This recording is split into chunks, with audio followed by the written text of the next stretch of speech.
Hey everyone, it's Sean. In this video, I'm going to be walking you through how to use the blend tool in Adobe Illustrator. It's really easy and you can use it to create some really cool shapes with some really awesome color tonings on it. So let's just jump right in and get started. If you look in your project folder, or in your project folder that I gave you online this week, you'll notice that there is a folder here called Blend. If we open that, you'll have this blend tool demo.ai file, and when you open it up, you'll find this guy in here. So to get started, we can just go up to File, New, create a new document. And you know, the new document window in Illustrator is very similar to the new document window which we have in InDesign and in all of the Adobe programs. So I'm not going to go too far into sort of the options here, other than that you can create, you know, or you can choose your color space, you can choose your resolution, you can choose your preview and stuff like that. Nothing too crazy, really. If you were working with bleed right away, you can change that there. But for now, we're just going to create a 6x4 landscape orientation document. And there we go. So just to save us a little bit of time, I had some pre-chosen colors here, but you guys, by all means, feel free to choose your own color palette. This is just what I thought looked best for my design. It's totally up to you. So I just copy and pasted these sort of colored rectangles here, and I'm just going to put my layer palette back on my sidebar, and I'm going to open up my swatches panel. I'm just going to drag this down a little bit, and you notice Illustrator comes in pre-built with a bunch of different color swatches, and these are all okay. Similar to InDesign. Really wasn't a huge fan of most of what they have in here. So personally, what I do is I just click and on the first color, the CMYK red, and I just shift click on the last color down here, and I hit the bin, and I say yes, I want to delete all this stuff. And then I choose this color group here, and I also just bin everything. I'll create a new color group, and I will call this gradient. I'll hit OK. And what we can start doing now is selecting our rectangles and dragging our swatches down into this color group. This will make life really simple when we go to use the gradient tool. There we go. There we go. Sorry, Illustrator can be a little bit finicky when placing things, but you guys get the point. Terrific. So the first thing we have to sort of take a look at to create this sort of effect is we'll use our pen tool. There we go.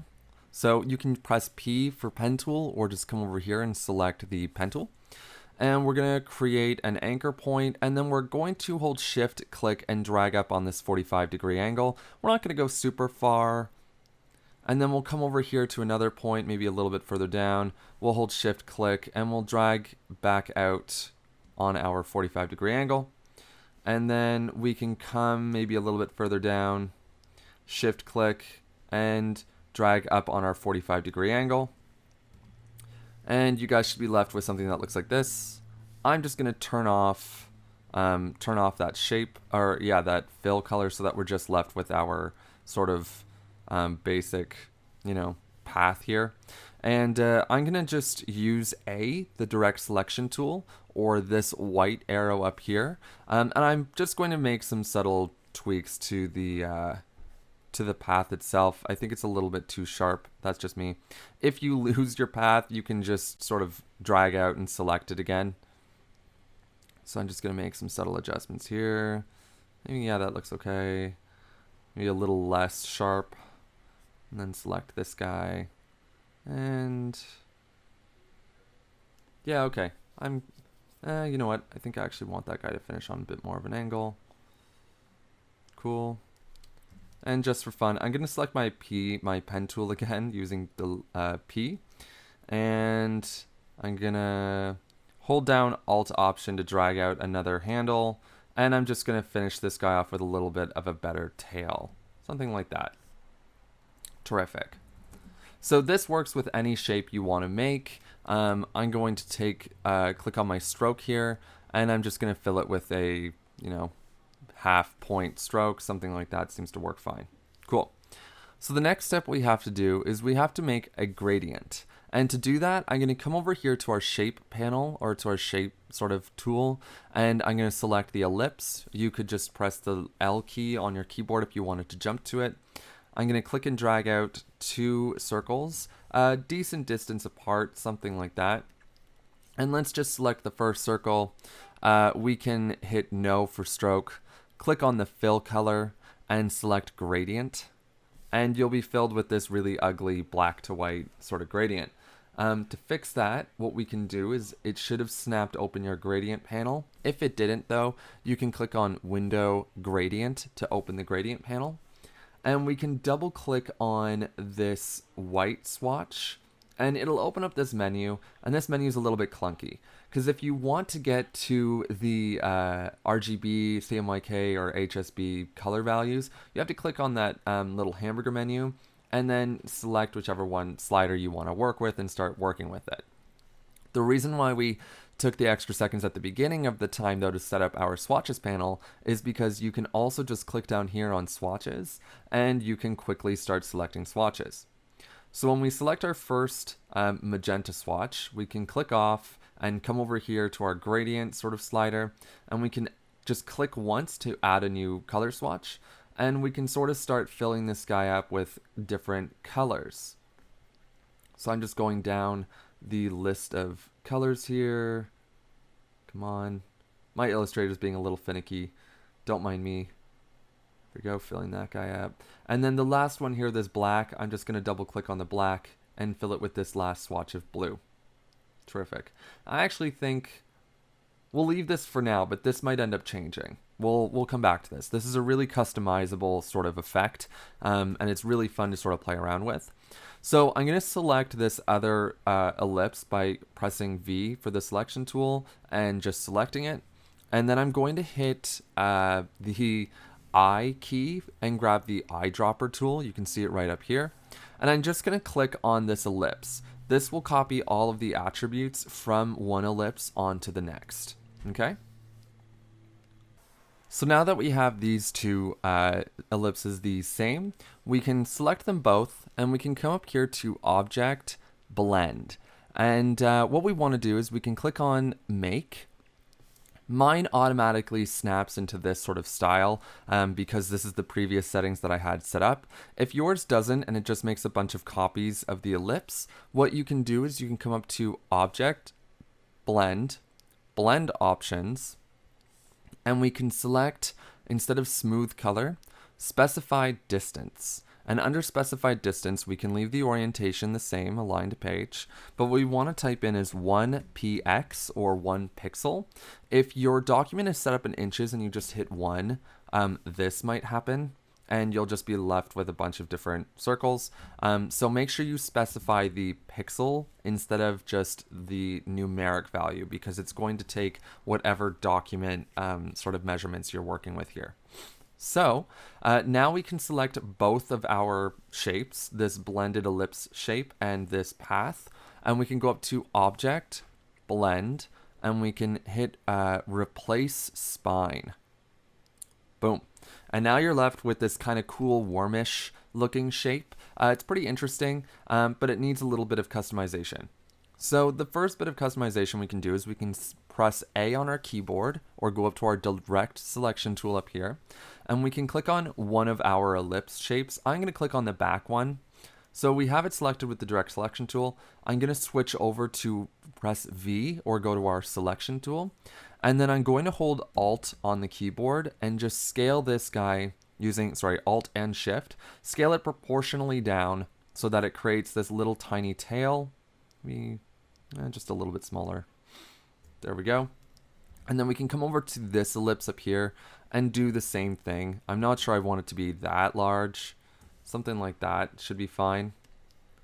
Cool. And again, whatever shape you guys decided to make with this, it's a completely customizable effect. You can go back in and adjust the curve of this sort of thing. We can just select the last point in this, and we can delete it. And you notice that our shape automatically updates to the new curve of what we got going on. I can grab any of these handles, and it will auto update the shape of this sort of wormy sort of thing. It's pretty interesting. And the cool thing is too, if we use the direct selection tool to grab the one ellipse at the front and the other ellipse at the back, you might have to zoom in to grab the other ellipse and not just grab sort of a piece of it.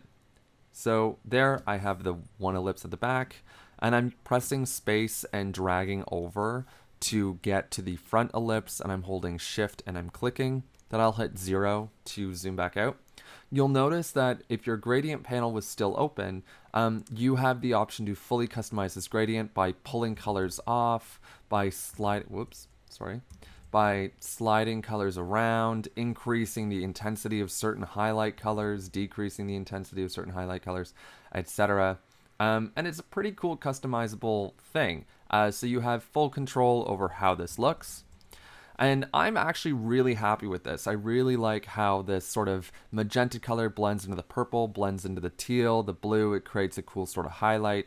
And the last two things that we sort of want to do to really just make this sort of stand out is create a background for it.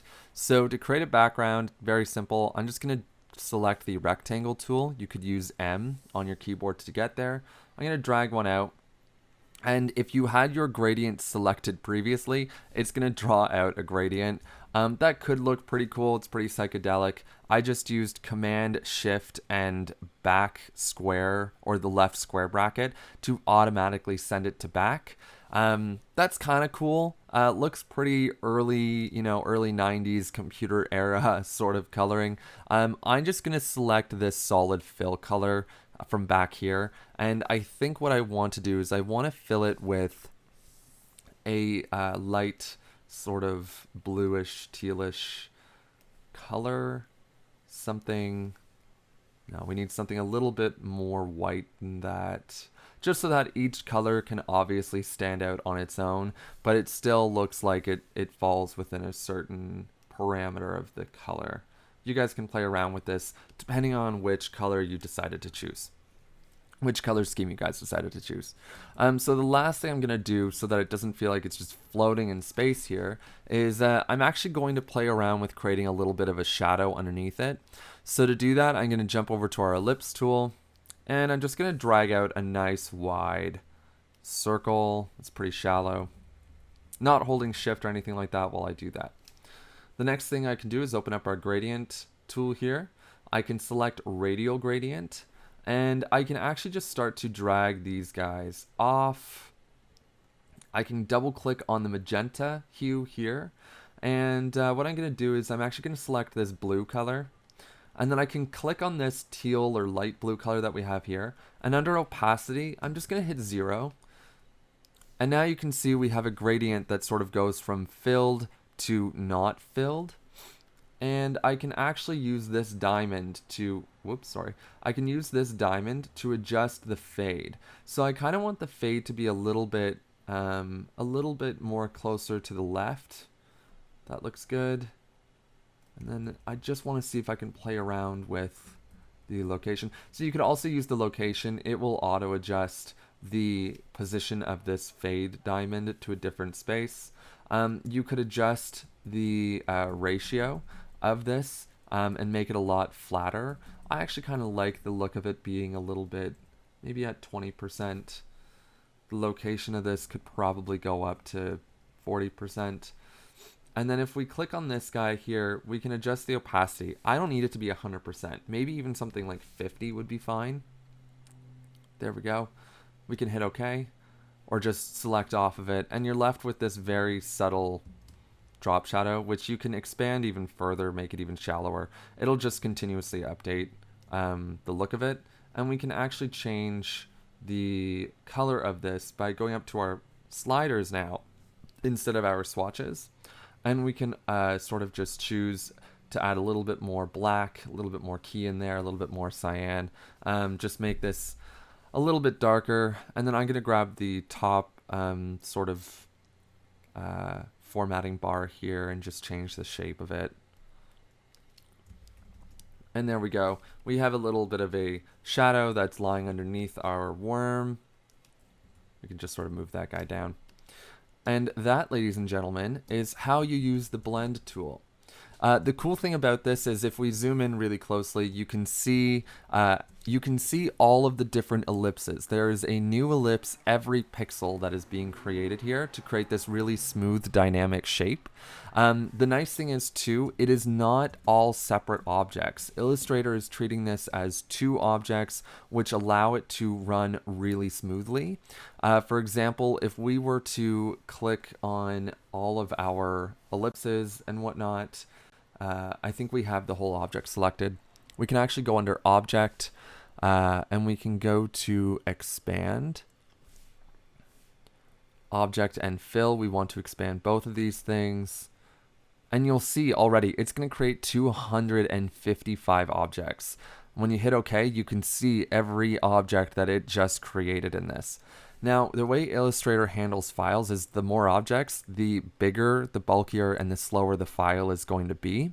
So by manipulating Illustrator in a way that allows you to create cool visual effects with as few objects as possible, it'll just allow your software to run faster, especially if you're using a very basic level MacBook. It's just a good technique to get into. Now, I'll let you guys figure out what sort of way you can actually utilize this in your work. If there's a place for it, awesome. I already sort of see this as being a cool thing for like noodles and pasta. So if you find that you have to work on some sort of project that involves food of that variety, this could be really useful for you guys.